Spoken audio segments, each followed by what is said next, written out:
Sir ने सुशील के कहने पर राजकुमार अशोक को वहां भेजा। अशोक के आने की खबर से ही विद्रोहियों ने उपद्रव खत्म कर दिया। राजसिंहासन हथिया लेने को कहा, क्योंकि सम्राट बिंदुसार वृद्ध तथा बीमार हो चले थे। वो पता चला कि उनकी मां को उनके सौतेले भाइयों ने मार डाला। तब उन्होंने राजमहल में जाकर अपने सारे सम्राट अशोक का जन्म 340 का पूर्व में हुआ था। सम्राट अशोक बिंदुसार तथा रानी धर्मा के पुत्र थे। अशोक के बारे में कहा जाता है कि वह युवावस्था से ही वह बुद्धिमान और युद्ध कला में निपुण थे। अशोक का बड़े भाई सुशील उस समय तक्षशिला के प्रांतपाल थे और उस समय वहां पर अकुशल प्रशासन के कारण विद्रोह पनप उठा। राजा बिंदुसार ने सुशील के कहने पर राजकुमार अशोक को वहां भेजा। अशोक के आने की खबर से ही विद्रोहियों ने उपद्रव खत्म कर दिया और विद्रोह बिना किसी युद्ध के खत्म हो गया। विद्रोह को दबाने और प्रांतों का प्रशासन संभालने में उन्होंने अपनी क्षमता साबित की। कुछ वर्षों के पास सुशील से तंग आ चुके लोगों ने राजकुमार अशोक को राजसिंहासन हथिया लेने को कहा, क्योंकि सम्राट बिंदुसार वृद्ध तथा बीमार हो चले थे। जब वह आश्रम में थे तब उनको पता चला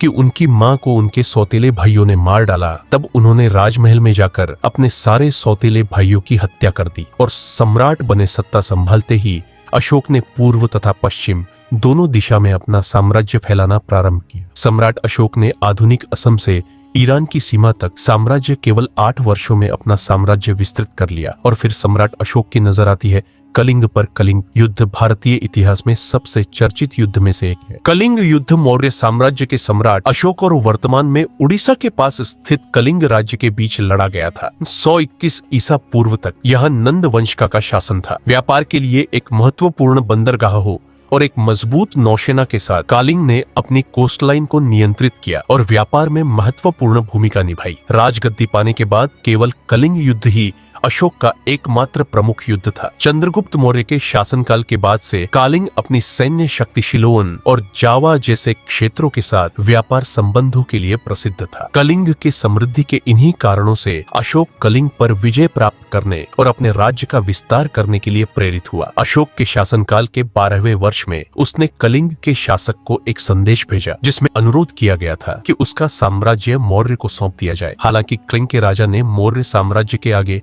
झुकने से इनकार कर दिया, जिसका परिणाम ये निकला कि 261 ईसा पूर्व में अशोक और कलिंग राज्य के बीच एक घातक युद्ध छेड़ा गया था। युद्ध में कलिंग के लोगों ने एक बहादुर लड़ाई लड़ी। देखते ही देखते समृद्ध कलिंग युद्ध के मैदान में तब्दील हो गया। कलिंग के शासक कलिंग राज ने मगध साम्राज्य को हराने में कोई कसर नहीं छोड़ी, लेकिन अशोक की विशाल सेना ने कलिंग की सेना को पछाड़ दिया। माना जाता है कि कलिंग की सेना अंतिम सांस तक डटे रहे और जीत के करीब थे। हालांकि अशोक और उसके लोगों ने उन पर काबू पा लिया और युद्ध में विजयी हुए। इतिहास के इस भयावह युद्ध में अशोक की जीत तो हुई, पर बड़े पैमाने पर जान माल का नुकसान भी हुआ। युद्ध में 1 लाख सैनिक मारे गए और कलिंग के 1.5 लाख सैनिकों को राजा अशोक ने पकड़ लिया, जिनकी बाद में मृत्यु हो गई। अशोक ने कलिंग पर विजय प्राप्त कर लिया और कलिंग को मगध साम्राज्य का 5वां प्रांत बना लिया। कलिंग युद्ध दुनिया का एकमात्र युद्ध था जहाँ विजेता ने अपनी तलवार छोड़ दी और कभी युद्ध न करने का फैसला लिया। अशोक ने बौद्ध धर्म अपनाने का फैसला किया और भारत और पड़ोसी देशों में बौद्ध धर्म के प्रसार के लिए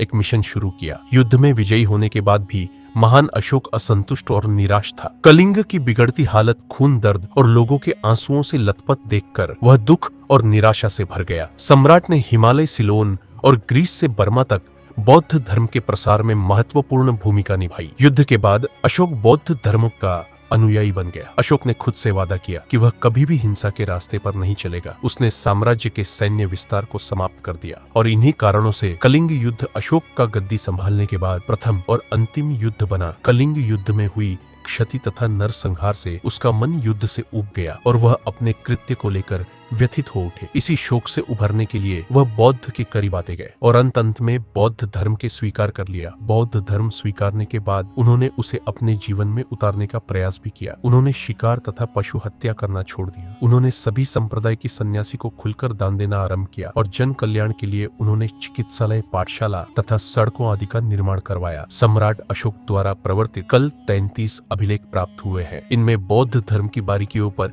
जोर कम और मनुष्य का आदर्श जीवन जीने की सीख अधिक मिलती है। यह संदेश कई भाषाओं में लिखे गए थे। दिल्ली का अशोक स्तंभ आज भारत का राष्ट्रीय प्रतीक है। अशोक ने बौद्ध धर्म को सिर्फ भारत तक सीमित नहीं रखा। उन्होंने धर्म के प्रचार के लिए धर्म प्रचारकों नेपाल, श्रीलंका, अफगानिस्तान, सीरिया, मिश्रा तथा यूनान भी भेजा। इसी कार्य के लिए उसने अपने पुत्र एवं पुत्री को भी यात्राओं पर भेजा था। अशोक के धर्म प्रचारकों में सबसे अधिक सफलता उसके पुत्र महेंद्र को मिली थी। महेंद्र ने श्रीलंका के राजा तिस्स को बौद्ध धर्म में दीक्षित भी किया। तिस्स बौद्ध धर्म को अपना राज धर्म बना लिया और अशोक से प्रेरित होकर उसने स्वयं को देवनाम प्रिय की उपाधि दी। अशोक ने अपने अंतिम जीवन को धर्म और सेवा में समर्पित किया। 232 ईसा पूर्व में उनकी मृत्यु हुई। अशोक की मृत्यु के बाद मौर्य राजवंश लगभग 50 वर्षों तक चला, लेकिन उनकी विरासत आज भी जीवित है। भारत का राष्ट्रीय प्रतीक सारनाथ का सिंह स्तंभ अशोक की देन है। सम्राट अशोक हमें सिखाते कि असली शक्ति तलवार से नहीं बल्कि करुणा और धर्म से आती है। अगर आप चक्रवर्ती सम्राट अशोक के बारे में जान के अच्छा लगा हो तो कमेंट करें और चैनल को सब्सक्राइब करें। Thanks for watching. और नेक्स्ट वीडियो किस टॉपिक पर हो कमेंट में जरूर बताएं।